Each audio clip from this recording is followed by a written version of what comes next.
अतः शहर के तमाम वामपंथी समर्थक बंधुओं से अनुरोध है कि अधिक से अधिक संख्या में शामिल होकर इस जुलूस को सफल करें तथा समाजवादी आंदोलन में आप भी शामिल होइए।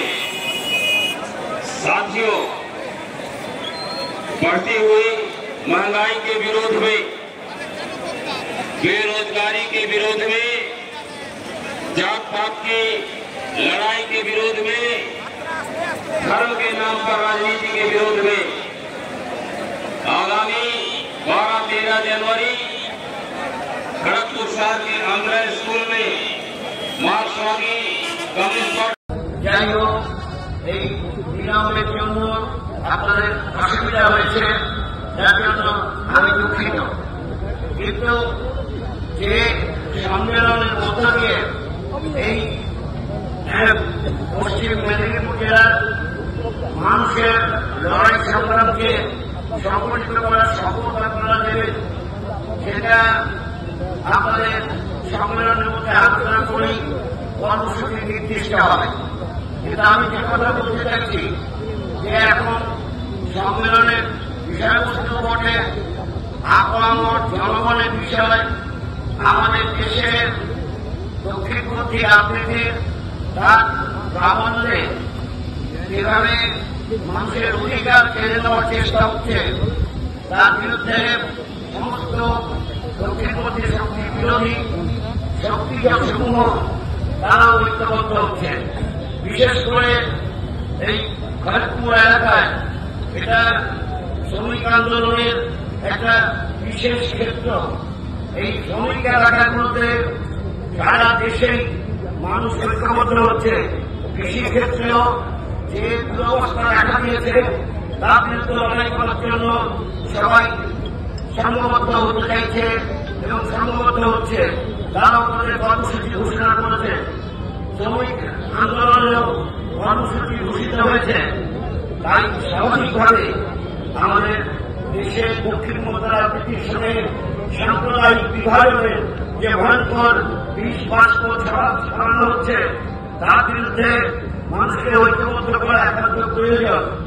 এবং পরিচিতি সত্তার নাম করে আজকে মানুষের মধ্যে বিভাজনের নিত্য নতুন কৌশল, জাত, বর্ণ এবং তাদের ভিত্তিতেই মানুষকে বিভক্ত করা, অর্থাৎ সাম্প্রদায়িক শক্তির বিরুদ্ধে লড়াই করবার জন্য যেটা মানুষের ঐক্যবদ্ধ হতে হবে। ধর্মের বিভাজনের মাধ্যমে মানুষের যাতে অট্টালিকা প্রভাব না সেখানে কাটিয়ে নিতে পারে সেই দিকে দৃষ্টি দিতে হবে।